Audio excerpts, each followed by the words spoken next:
Makasih Yang Mulia. Ya, silakan. Ya, terima kasih kerjasamanya rekan-rekan wartawan.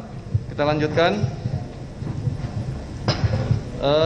Terdakwa sebelumnya ditahan oleh penyidik ya dari tanggal 20 Februari sampai saat ini. Betul Yang Mulia. Apakah sudah menerima surat? Kemudian yang kedua yang saya ingin sampaikan terkait dengan penetapan Mas Hasto ini juga sebagai tersangka. Tadi sudah disampaikan oleh Febri mengenai salah satu fakta di dalam dakwaan, yaitu adalah terkait dengan obstruction of justice. Ya. Saudara-saudara, kalau kita mau lihat secara jernih, ya, perkara ini yang pertama disangkakan dan didakwakan kepada Mas Hasto itu adalah obstruction of justice. Ya. Tapi faktanya ini yang kita bisa perdebatkan. Yang pertama, fakta yang dianggap ada itu berasal dari penyidikan tahun 2020. Ya. Fakta yang kedua adalah hasil pemeriksaan terakhir ini, termasuk diantaranya adalah penyidikan tahun 2024. Artinya ini saya nggak kebayang bagaimana mereka mengumpulkan bukti dalam waktu sekian lama.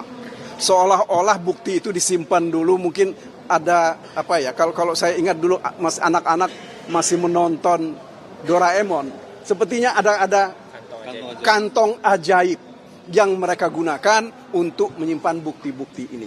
Ya, saya kira ini sesuatu yang kita sayangkan.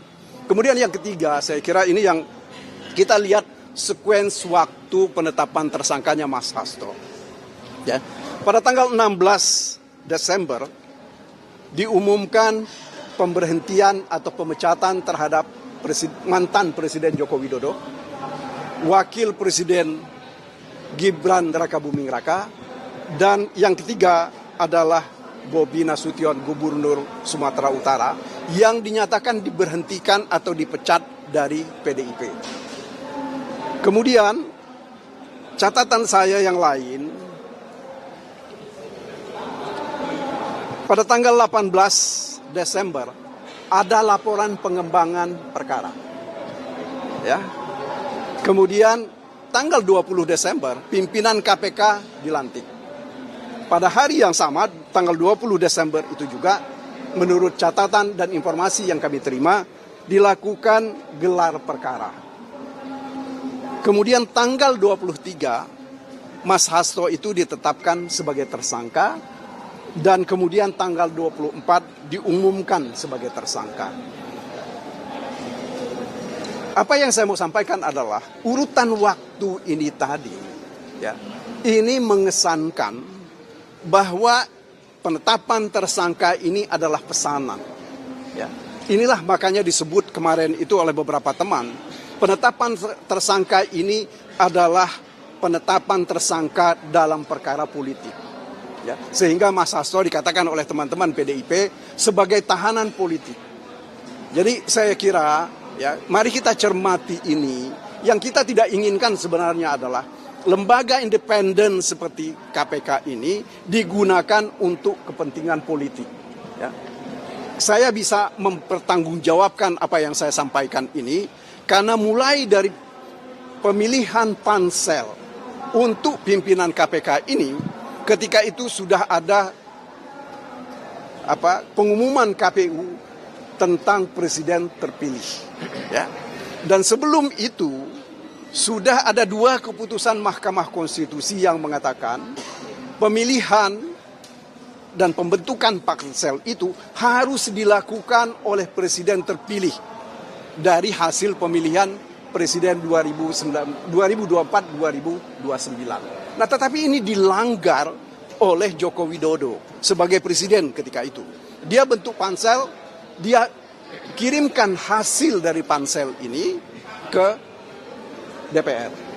Apa yang saya mau katakan, ini adalah kemudian dia juga yang kemudian sesudah itu kan terpilih sejumlah orang yang dicalonkan hasil dari pansel ini. Kami melihat bahwa ini semua adalah satu upaya, satu kegiatan, rangkaian kegiatan yang memang disiapkan oleh Presiden Joko Widodo ketika itu agar supaya dia terlindungi dari masalah-masalah hukum.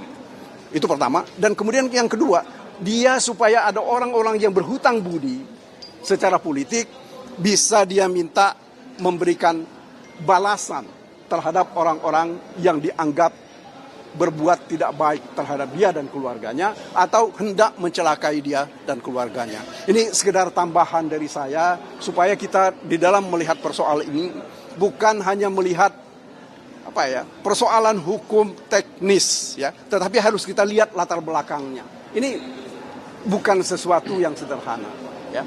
Karena bagaimanapun juga kita bisa lihat sekarang, kita bisa buktikan di dalam begitu banyak catatan dan tulisan bahwa Joko Widodo sedang membangun dinasti. Nah, nampaknya ketika dinasti yang sedang dibangun ini tidak boleh diganggu, maka para pengganggu itu harus diperkarakan. Salah satu pengganggu itu adalah Hasto Kristianto, orang yang sangat vokal terhadap kegiatan-kegiatan mantan Presiden Jokowi sejak tahun 2023. Ya.